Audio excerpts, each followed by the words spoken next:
Welcome to In Heels with Keni Silva. Today's guest believes that the human body was designed to heal itself. After spending more than 2 decades fighting the chronic pain and trying different therapies that didn't work, he transformed his life journey into a global movement that helps people to feel and live better, and created a human garage. Please welcome Garry Lineham. So excited to be here. Oh my God, I'm so excited. Not only because you already fixed me, but also because I want everybody to know how amazing what you know, and it truly works. It does, yeah.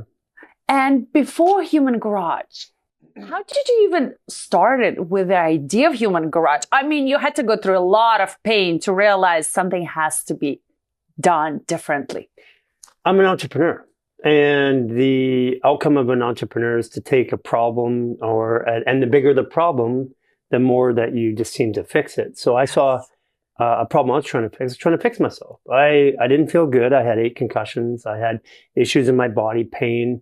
It resulted in emotional pain, PTSD. I was raging with emotions and controlling it in any way possible. Sedating myself, drugs, alcohol, working out, anything to keep myself functioning. And it just got worse and worse over time. So eventually, one of the things that happens if you're in that state is you just find an answer. And for me, I found the answer by becoming a practitioner, learning what practitioners did, and feeling okay during that time, but realizing that when I didn't have that care, all of a sudden I'm back to the same problem. And necessity is the mother of all invention. That's how we got here. And do you think that it's not just the physical pain, it's the stress, accumulated emotional pain that stores in your body that creates that pain feeling, physical pain feeling?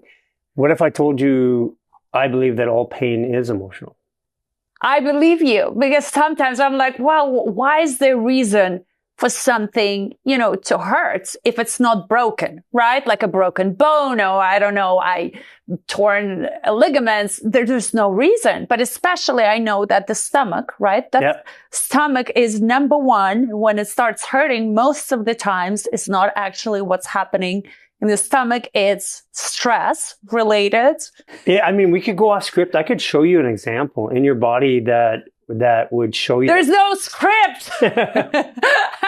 Guess what? There's no script. We can go anywhere, any direction we want. So if you want, I could do something on your body that would demonstrate how pain really works, if you're open to it. Oh, yes, we just have to stay in the frame. You can't get up. You can't. It has to be. But okay, the one thing you did, by the way, which was supposed to be actually at the end, but since you mentioned it, the overthinking part. Yeah. You remember when you did that manipulation, and it was my most painful area of my body, which I do tend to overthink. Yeah. I can't say I stopped, but it's 80% better. That's awesome. And I was actually shocked. But I came with an open mind because I'm in my healing journey, as I told you. And I think you're my last puzzle in my big picture. And I was so open to do anything to kind of clear my body, and especially the overthinking part, that what kills me in so many ways, from wasted time. Literally, I started counting how many hours I spent overthinking, and it did work.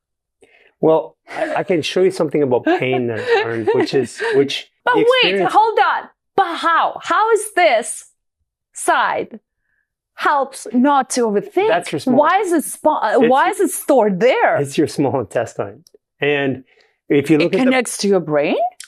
Well, technically, if you want to go back and really look at it, I'm a cryptologist. I'm a systems thinker. So if you want to find something that you can't understand, you go to its creation and its use, and in between those two, you'll find the answer. When a human being's created, there's a ball of plasma, and then that ball of plasma, there's 2 nerve clusters that form first.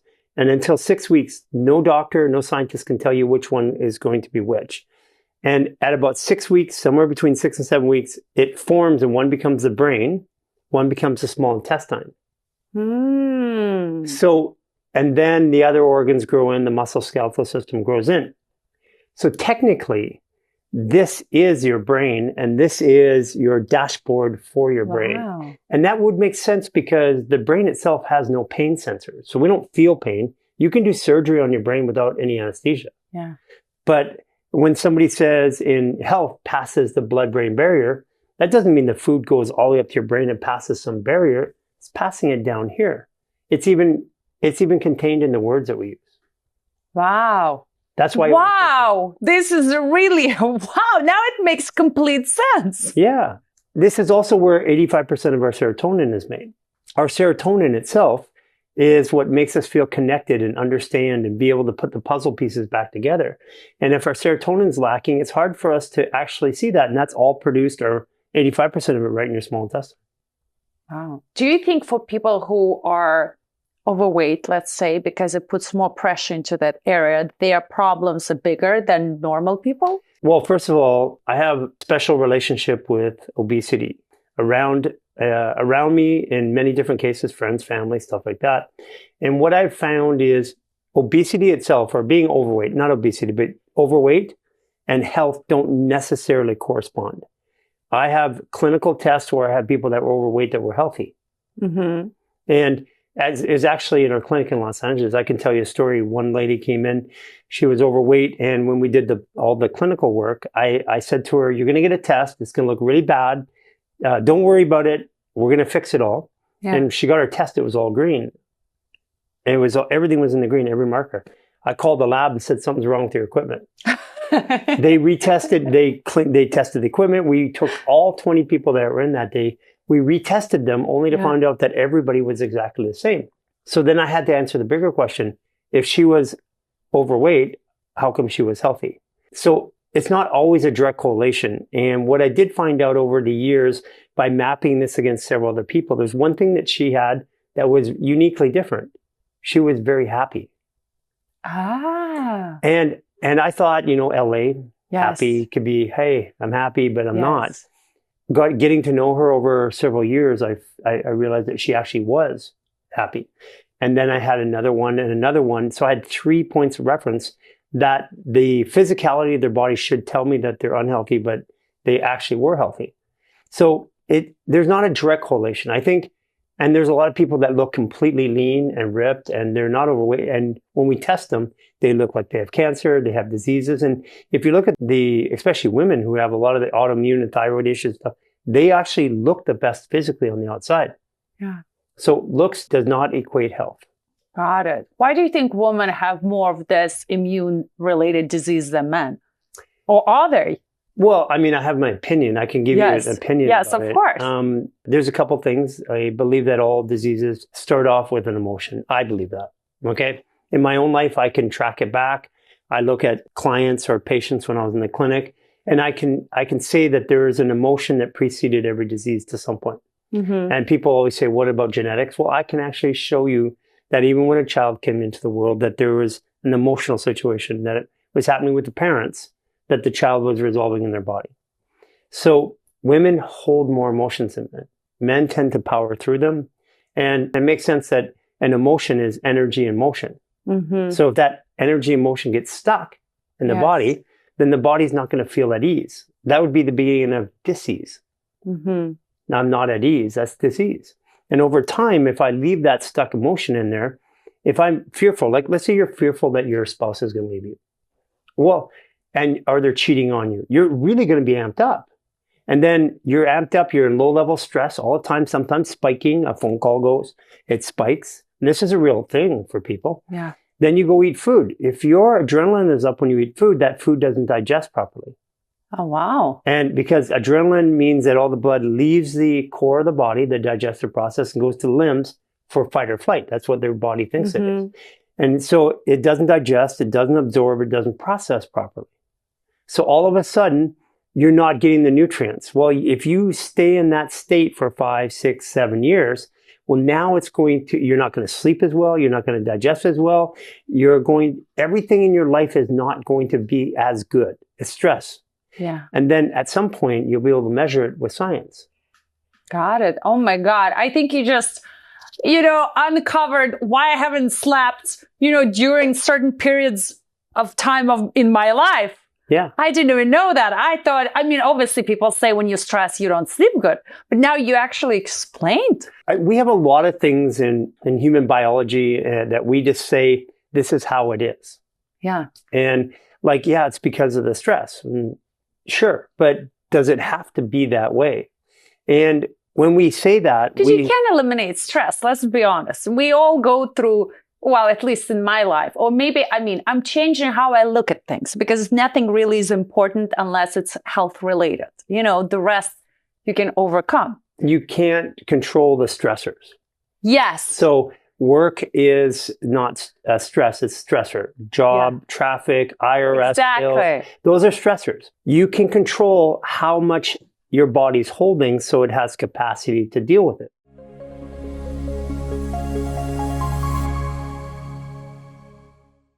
You can control how much your body's holding so it has capacity to deal with it.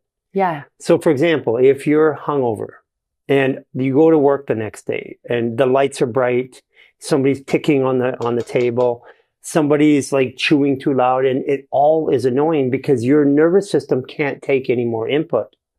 Well, our bodies are hungover from all of the stress. And if we don't get rid of that accumulation of stress, then it can't take more input. And that's what we're feeling. That's what we call stress. Stress is the body's inability to deal with the stressor. Ah, so we were born with our own ability to deal with stress until I guess it fills up the bucket and that's it. You're done. The body is an amazing coping mechanism. We could do horrific things to it over many, many years, and we do. So I guess that's why kids are so much resilient and they're much easier to, you know, adjust to new school, new friendships, because their bucket is empty. That's right. Right? Yeah. We say that we're, you know, raising our kids, but actually our kids are raising us. The kids have more resilience. We treat them like, I mean, I have multiple kids. The first one, when they fall, it's like, oh my God. And it's like, you know, by the second one, oh, it was only 3 feet, she'll live. Yes, you know, and yes. because we realize through time that kids are resilient and they have less stress innate. But those stressors aren't just because of emotions or life. Right now, our children being born today are being born with a predisposition to stress. They're being born with chemicals in their system that like your grandmother didn't have glyphosate and heavy metals and toxins and poisons in her system when your mother was born. Now, we did, and we're closer to the same age, but our kids and our grandkids, those are the problems. They have genetic predispositions to stress. Their bodies are coming into this world already disabled. And so they're not at 100%. They're not anymore. They live in a different world than we lived in. Now, that doesn't mean we can't get them back to that, because the body's meant to heal and adapt. And we just got to clear out the way. Yes. And how do you do that? Well, part of it is the journey that you started even with me. That journey takes so I had tried everything.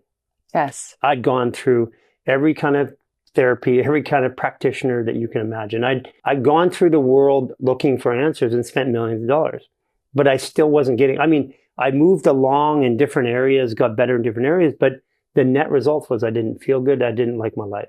And when I started with these fascial maneuvers, these simple little fascial maneuvers, it was to get my body out of pain.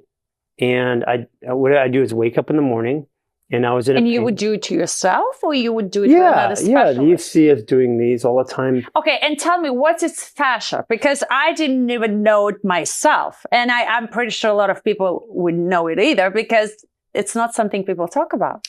Even in medicine, the general field of medicine still doesn't have a great understanding. It's not like it hasn't been there. It's not like we haven't known about it, but we didn't consider what fascia was, or we used to consider it like a connective tissue, like something that held our muscles together.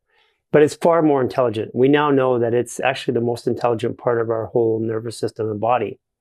It has its own brain. It's called an interstitium. You can Google it. Your new organ called an interstitium. And the fascia has 250 million nerve endings, which has billions and trillions of proprioceptive capabilities. So when somebody walks into a room, there's different ways you can interact with them. Your brain has sight, sound, touch, taste, hearing, smell. Mm-hmm. So you can smell them, see them, touch them, hear them. But there's a sense that you have that everybody has, and we treat it like mysticism, but like a feeling. Yes. Oh, they're angry. Why are they angry? How did that feeling sense transpose into you that you became consciously aware of it? That feeling sense is our body's innate intelligence. It knows if someone's angry or sad, or it knows if there's something dangerous. It sometimes ducks or sometimes catches something. Those are actions that the brain isn't even aware of most of the time. So that means that something has the ability to move the body and navigate our world that's not even connected to our brain, because our brain gets the information after. Like when somebody throws something and you duck and it's from behind you, and sometimes it happens. How did our brain know? Our brain couldn't have told the muscles to do it because brain didn't know what happened. So this is what fascia is. It has this ability, this field around us called an aura or an entropic field. And, it was treated as this mystic woo-woo thing. But in Iran, we just found a pilot who was downed from a satellite looking for his heartbeat. Wow. And the US military was very distraught that it got out that that's how they found him. So they were able to locate an electronic signature of his heartbeat from a satellite in space and rescue him. So we have the science, and we've had the science for a long time, and I believe that's why you don't know about it, is because that is a secret weapon to the world of military performance. And some people are using it, like Novak Djokovic, who's one of our clients. He is the most successful tennis player in history. He uses these fascial maneuvers to increase the ability of his field or his body to interpret information. Got it. So back to your story. You started doing these exercises. I was in pain, and in the morning, and during the pandemic, I didn't have the ability to go to a clinic. So what do I do? Yeah. I had spent the last 8 years or so being able to go in the morning, get adjusted, and I would make my way through, but I was getting therapy 5 days a week. So I wasn't solving anything. I was just pushing the problem down the road. During the pandemic, I wake up in the morning, I do 30 minutes of these movements that are called fascial maneuvers. And then I was good, out of pain completely until about noon. And somewhere around noon or 1 o'clock, I would do another 15 minutes. And because my pain would be up to about a 5 or 6 again. And then I was out of pain till about 7. Then I would do a single maneuver at night. And then I was out of pain again. I go to sleep. And after a month of doing them, guess what happened? I only had to do them twice a day. Wow. After another month, I only had to do them once a day. So your body started to heal on its own. Right. After this maneuver. Right. And then for me trying to understand why, because the evidence was there, it was happening to me, and it happened to other people around me who did them, but we didn't know why. I'll tell you today, we still don't have a lot of peer-reviewed science, but what we have is a lot of anecdotal science. We can measure it on machines. We have lots of scientists and doctors and super elite athletes using it, medical doctors using fascial maneuvers all over the world, 80 million people that are doing this every day right now. But what we don't have is we don't have the science in the way that the science world wants it, which is peer reviewed, and that's coming. But what we've noticed is that when you do these maneuvers, your body comes out of stress. And when you come out of stress, your pain drops immediately. And so there's a correlation between stress and pain. If you have a 3 pain in your body and then you go into a stressful situation, like a relationship issue, all of a sudden that 3 becomes a 9. Mm-hmm. Then you take your body out of stress and it's oh, okay, I feel okay again. So stress makes the pain feel worse. So one thing we can control is we can control stress, and that's really the body's ability to cope. I see. So then if you do this, exercises, maneuvers, whatever it is, then your body regenerates back to the starting points. Then you can tolerate more things. Exactly. And what I found in my own life is that I was trying to fix a problem that was highly related to stress in my life. And I was going to doctors and practitioners, using therapies and creams and modalities and supplements, everything to fix a problem. But that problem was really stress. And I was fixing symptoms of it. Back pain, neck pain, brain fog, fatigue, anxiety, emotions. Those are all symptoms of stress built up in the system over time. And everybody has a different, obviously, stress-related cause. Not everybody's from relationships, some from work, some from, all kinds. But you work for any kind of stress. Stress, your body doesn't discriminate. Your body doesn't know the difference between an emotional stress and a physical stress. To your body, physically stressing it or emotionally stressing it, it's the same thing. It feels something, it takes an action. That action is metabolic, it sends hormones, it doesn't care. But do you think then your body becomes a little bit more resistant to stress? Meaning over time, it doesn't affect you in 100% way. It only gives you let's say, only 50%, you're affected by it. Okay, this is a really interesting question, Keni. It's not about resistance. It's about awareness, toleration. So the first time you have a drink of alcohol, you're hammered. Yes. And you can't even stand and you're slurring your words. After doing that every day, you can have 2 or 3 of them and still have a conversation and drive a car. Most likely you shouldn't but you can function. Yeah. Because you become tolerant. It doesn't mean the alcohol didn't do the same thing. It just means that your nervous system, the job of your brain, is to normalize your environment so you can function. So if your stress is at a 3 out of 10, and then it goes to a 4 and a 5 and a 6 and a 7, if your stress is at a 7 out of 10 for 28 days, you no longer notice anything unless it drops below or goes above. 7 is just normal, baseline. Your body is so intelligent. And when you're saying you don't notice, it means it doesn't affect you. It means if somebody said something... Oh, it affects you. You don't react. Well, it's affecting you. The stress. I mean, it might be affecting your body, but it doesn't affect your mind in that sense that you can't sleep anymore at night. Sometimes. I mean, yeah. I mean, some people can handle it for a period of time, but eventually your body will win. So it still stores in your body. Even you can tolerate now more, but it still stores in your body. You can measure it. You can measure it now with equipment and science, but long term, you can measure it in the function of your organs. You can measure it in your hair. Like women today, adrenal fatigue, hair loss, lack of collagen. These are things that are real situations, not sleeping at night, getting up when they sleep at night and urinating. These are all signs that your body is in massive amounts of stress. And we just may take a pill or a supplement or do something to cover it up, but it didn't go away. So how do you... Besides going to you, how can somebody do it at home?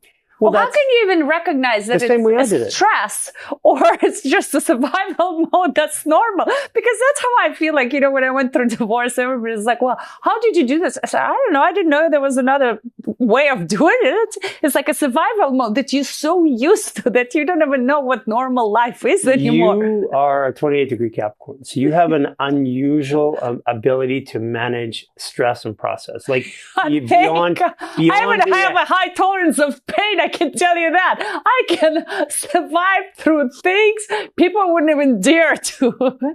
You have an unusually high ability to tolerate stress and work through it, where some people, they crumble at just the conversation. So you're not a fair candidate to measure that with. Okay, fair enough. So now you agree that different people have different abilities of handling things. Yeah, and I have a way of measuring it. I use astrology, but some people don't agree with it. They think it's woo-woo, but I use astrology as a science to help the best athletes and doctors in the world who come to me perform. And it works. So we're born with the same body, but every body has a different capability of handling either stress or recovering from it. Well, some people are feelers. They feel, earth signs. Some people are thinkers, air signs. They overthink. I'm a overthinker and I'm an earth sign, so that doesn't work. No, you have lots. So we have a mixture. Yeah, you have a mixture. And some people have lots of fire that they put into it, and so we have predispositions that I found. I use astrology as a way to understand how to help people. And we have predispositions that I find based on that are more accurate than any other way of looking at it. Now, again, you don't have to believe the way I believe. I think the best way to transition this is get everybody here to go do something that's completely free that they can try themselves. Yes. We have a 15-minute stress reset. They can do it in 15 minutes, and you will have a change in your state no matter who you are. Now, to the degree of that change in your state will be determined by how much stress you're in.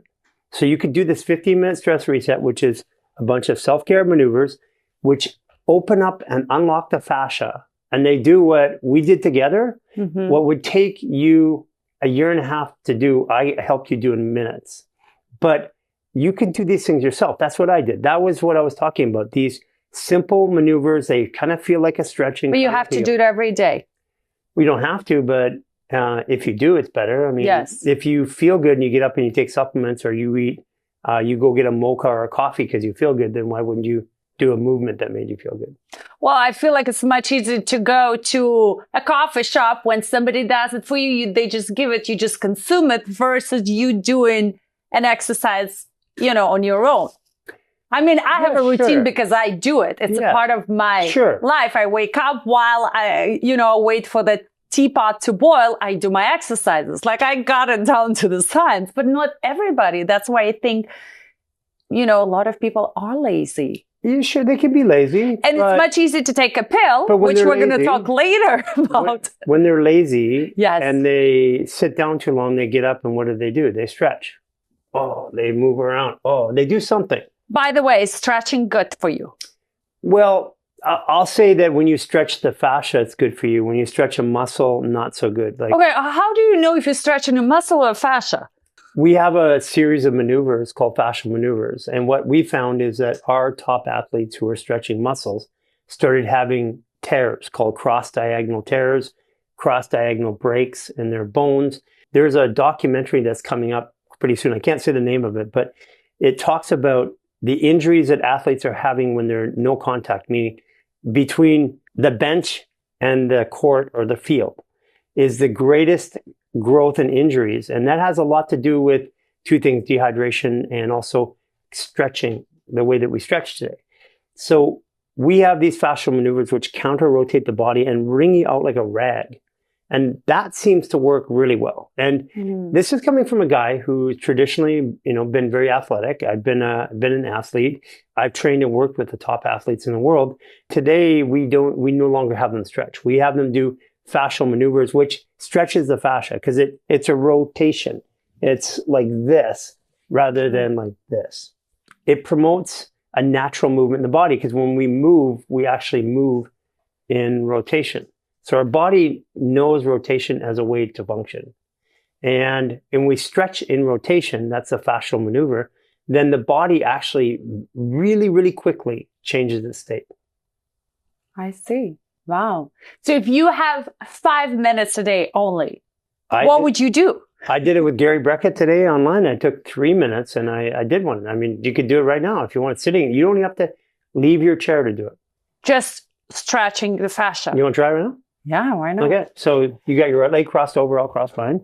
Uh-huh. Take your right hand, put it underneath your left armpit. Wait. And left hand on top. Uh-huh. Turn your head to the left and your body to the right. Now what I want you to do is purse your lips, breathe air in and hold it go. Hold that air, breathe it in again. Keep holding the air, breathe in again, and exhale. So you're like blowing up a balloon. Breathe in and hold it. Hold it. Don't let it go. Breathe in again. Hold it. Breathe in again. Exhale. One more time. More. Exhale. Now in through your nose and out through your mouth 6 times.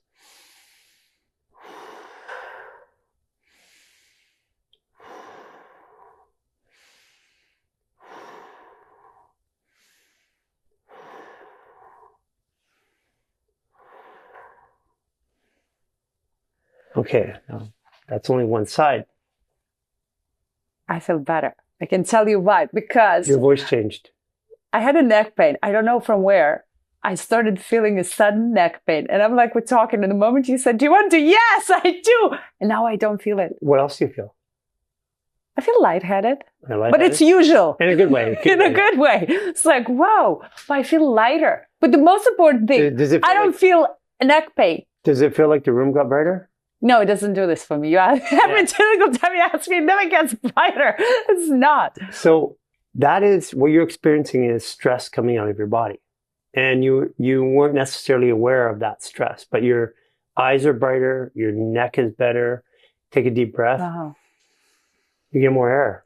So you'll see Novak Djokovic doing that right in between sets of matches because it resets the nervous system. Now that was only one side of 3 movements. That took a minute and a half. Yes. And it's super simple and anybody can do it. Now, if there's anything more simple than that to change your state of awareness, I'd like them to reach out and talk to me about it. But no, this was easy and it works. It really does. And back to when I was at your place, and I was releasing a lot of old trauma that I didn't even realize I had so much. Sure. I was like, I was with the open mind, but the next 2 days, I spent crying. Thank God I allowed myself. I wasn't working. I wasn't doing anything. I had kids, but I told my kids, Mom is going to take some time off. But I guess there was a necessary process of releasing it, actually. Yeah. And the things that came up, because it's not just the crying, it's the thoughts, the different situations. I blocked out so much from my life that I was actually, it went down all to my childhood and things, like raising, but I didn't realize that it was still affecting me today. And that one piece of time that we spent together, which is really about 35 minutes, 40 minutes, that transitioned everything. It transitioned. Well, the biggest one was overthinking. I was like shocked. So a lot of times when I start the process, I started like, okay, what did Garry was doing there? Where is it out there? And stop overthinking. But it helped. I don't know how. So it helped tremendously. So we'll do one more today for overthinking that you do by yourself. Take your right hand, put it on your left side of your stomach. Pull it up. Take your left hand, put it on your neck. And then we're going to breathe 3 times through your mouth and 3 times through your nose together. Breathe in.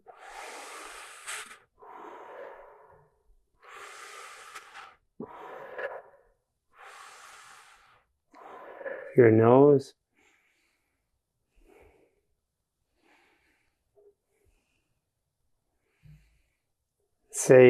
Repeat after me. Say, I no longer need to overthink.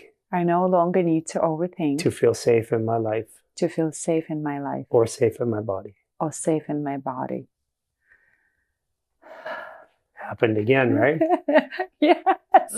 I'm like, I want to get to that 99%. Yeah. You got a little emotional there. I was like, oh my God, because, it's like, it's not easy. That's what I think, especially for me, to go back and realize that a lot of things that trigger me now, it's actually not what's happening now. It's something from the past that a similar situation that the body has that memory of. So what was the emotion that was coming up? Well, right now it was nothing. It was, truthfully, I don't know, because I'm so present with you. So I blocked that whole thing. But after I saw you, the 2 days, it was going a lot of things out. A lot. It's like, it was layers and layers and layers of things. Layers like an onion. Yes. So that's what I call when energy is in motion, it flows through our body, and the fascia, the body of our fascia, we're made of water, bacteria, silica, which is like sand. So we're like an organic crystal, quartz crystal. And so crystals send and receive. They actually receive energy and send it. That's what crystals do. And when energy is moving through us and our body is functioning, it just moves through us. When it gets stuck, then it builds up.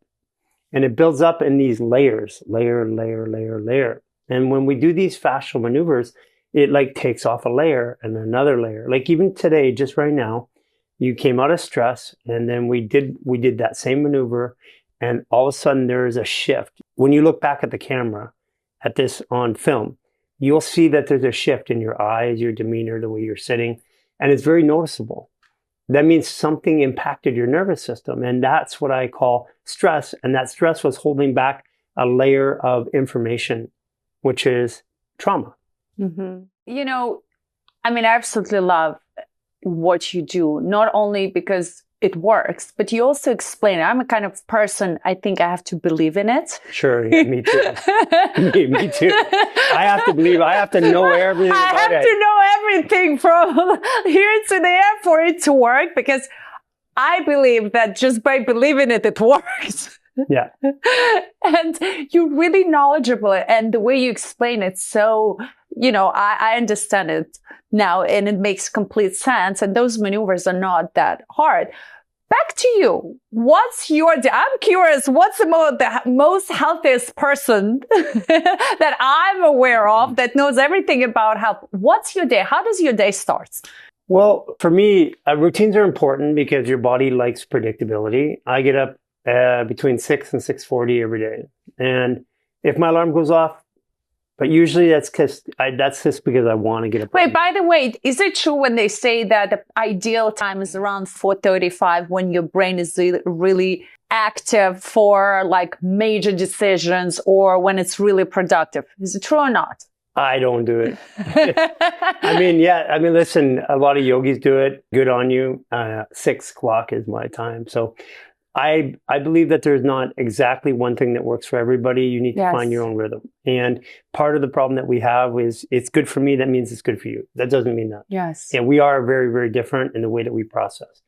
And we have different lifestyles too. I think, you know, where we live, how we live, it affects us all. Yeah, absolutely. Do we recover? Do we have stressful days physically or emotionally? Do we go to bed at night? There are certain things that are important. I get up in the morning and I have some basic routines. I get out and see the sunrise if I can. If I can't, I have a red light lamp.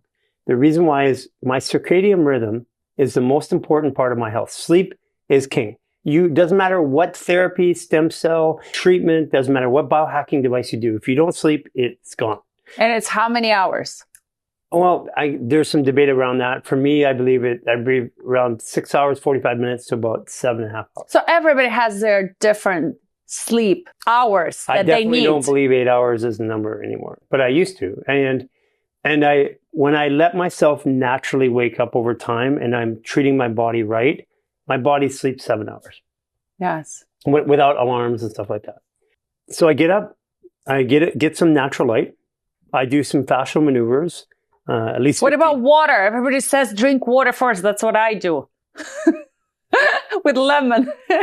Yeah, water with lemon. I mean, rituals like that are important. Sometimes I like Shilajit and water as a tea or something like that. There's an overconsumption of water problem too that people are having because they're drinking bad water. So I think there's a good thought, but how you do it, that matters. These are loaded questions because again, there's so many factors that involve. Yes. But basically, have a routine, get up at a consistent time, get some natural light, get your feet on the ground, do some movements, whether it's Tai Chi, whether it's fascial movements. There's something that moves the body. You need to move the stagnation and the energy. Then for me, I intermittent fast. That's just the way my body's built. So I go through the morning and I don't eat until usually like 12, 1 or 2 o'clock. Like I haven't eaten today. And that's just my way that my body works. Yes. And it took me many years to find that, but not everybody's like that. Now, throughout the day, when I feel stress building up, I do what we did together. I do something like that, one of these maneuvers. And as we move towards the night, I use blue light harmonizers, not blockers, but harmonizers. So I get rid of the negative blue light, often look at some red light again at night, if sunset, if I can, or another bit of red light. And I try to reduce the amount of inputs that I have before I go to bed. Now, people do it in different ways. I can drain out going through content. That's one thing I do. The other thing I can do is just having a conversation, but it's not heavily stimulating. And everybody's going to have a different version of what stimulates them. Yeah. And I think if you do those things on the waking and the going to bed, the rest of it matters less. And I think everybody focuses on doing the in-between, without taking care of the routines. Yes. The containers, the bookends are more important than the books.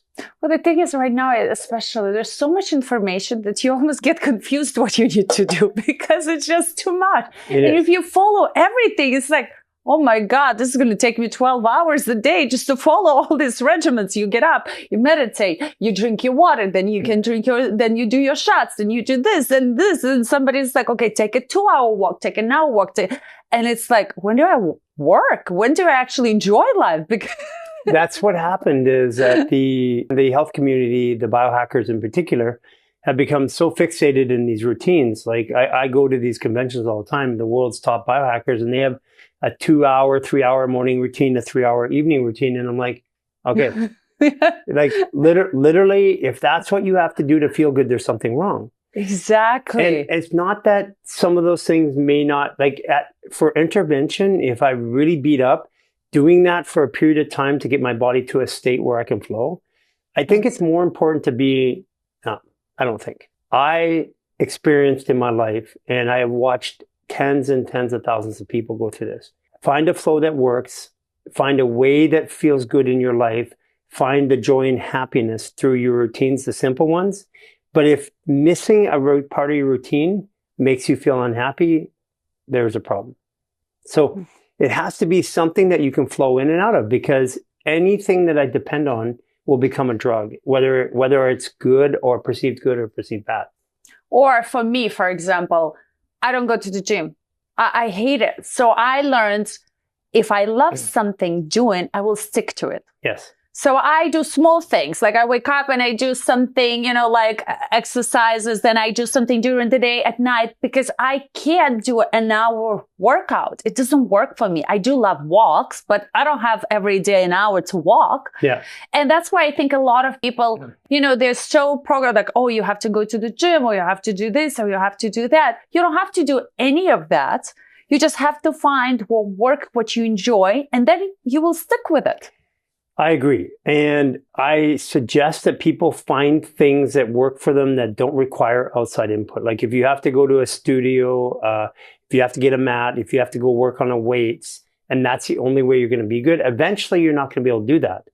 So if you're feeling good and happiness is tied to you doing things external to you, at some point it's not going to work, because you're not going to. You're like space and time or ability, physical or otherwise, is going to prevent you. That means that if I can't do all these things, I don't feel good. Then when I don't do them, I'm going to actually start to have a problem.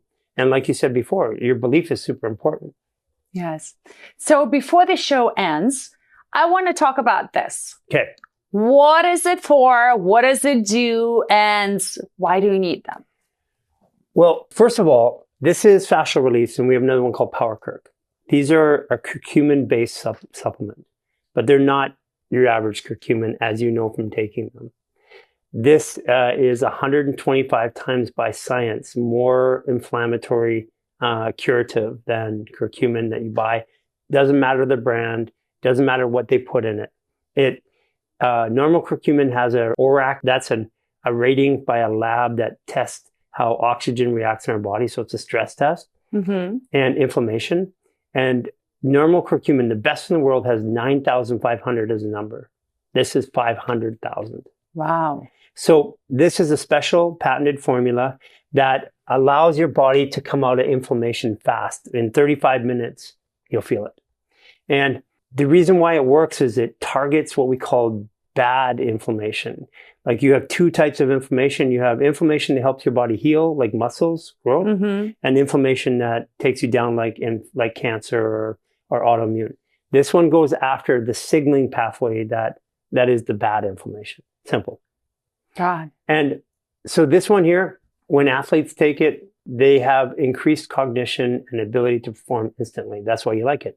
Yes. I mean, I love it. I also, because I guess the way I interpret it, it's also relief because it says Release. facial release. So every time I take it subconsciously, I think I'm releasing. You are releasing. Also, the releasing. past traumas, I'm putting even a bigger input when I take this medication for myself. And I mean, Technically you are. Technically you are. It's a stretch to make that jump. You're intuitively speaking what it actually does. When you release the stress in the body, you move better. When you move better, you feel better. Yes. And when you feel better, you have capacity to release stuck trauma. That's really simply it.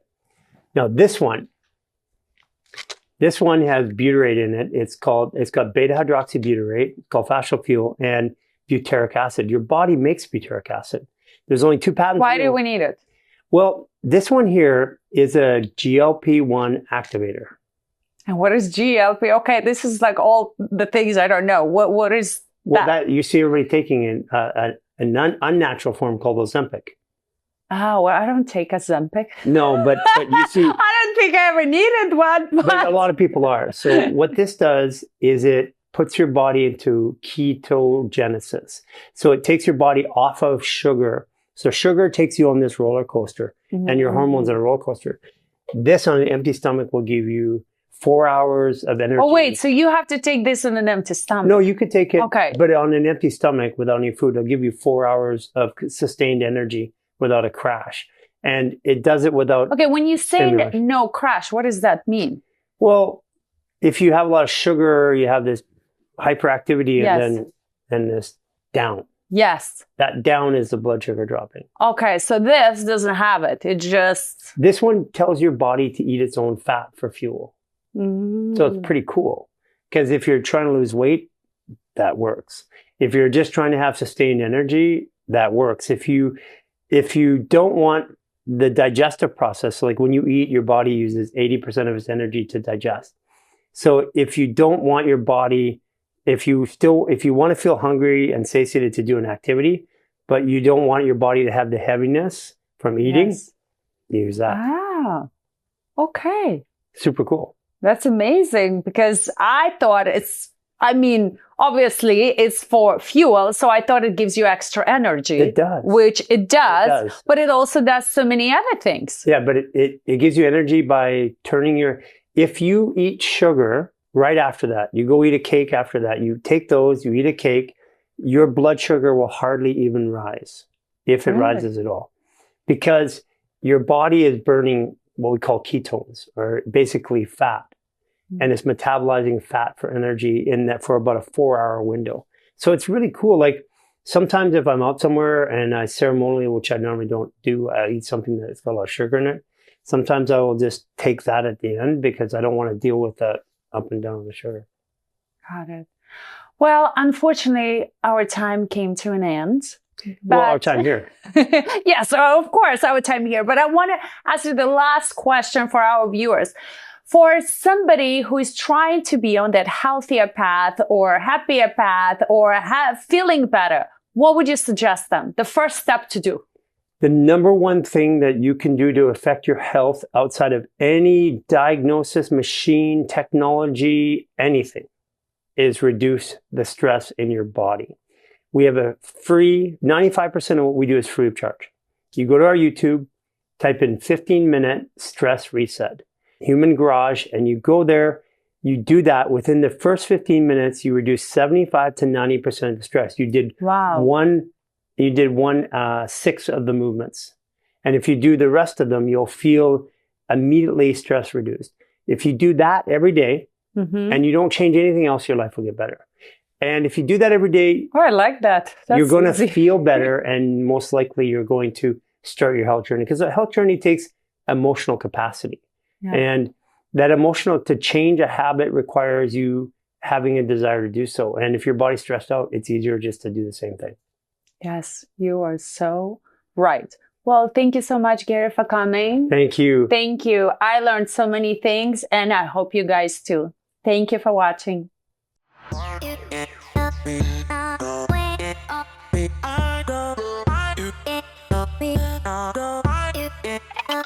go.